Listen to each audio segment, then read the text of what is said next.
Hey, what's up everybody, the Fish Tank Guy here, and welcome to Saltwater Spotlight, a video series in which I spend a few minutes talking about an individual creature in the saltwater hobby to give you guys some more information so you can make an informed decision when adding something to your reef tank at home. Now today I'm going to be talking to you about the Condy Anemone. This is also known as the Haitian or giant golden anemone, and sometimes when you go to chain pet stores, I would say, they might just call it the giant anemone. So in general, I would say this coral is relatively easy to take care of, but there are definitely some aspects of owning it that you should be aware of before purchasing. Now I'm going to take you through standard categories here on Saltwater Spotlight, which will apply to corals, and the categories will be a little different when talking about fish, but you will hear these same categories every time you tune into this series. Now first off, the water that it lives in, pretty much standard, right? Standard salinity, standard temperature that you would use when setting up a reef tank is just fine for the Condy.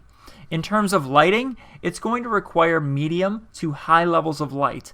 However, if you do have a weaker light, you might be able to take care of it, but just keep in mind that it will likely attach itself higher up in the tank to suck up all the light that it possibly can get.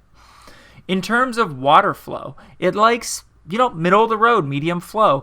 Low levels, super calm, is not good for it, and being directly in line of a power head is not good as well. So medium random flow is great for the Condy.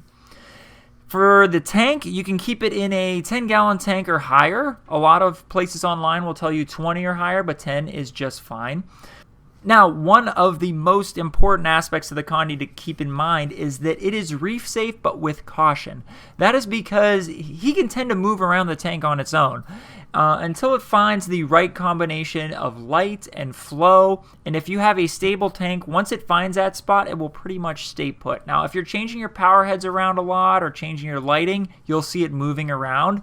And the reason that can be a little dangerous is because it does have a sting that can severely injure or even kill other coral and other anemones. So that's something you want to keep in mind before adding it to your tank, based on what the other inhabitants of your tank are like.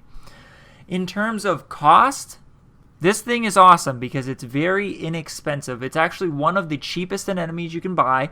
You're probably going to look at anywhere between 10 and 20 bucks to get a very nice sized Condy anemone.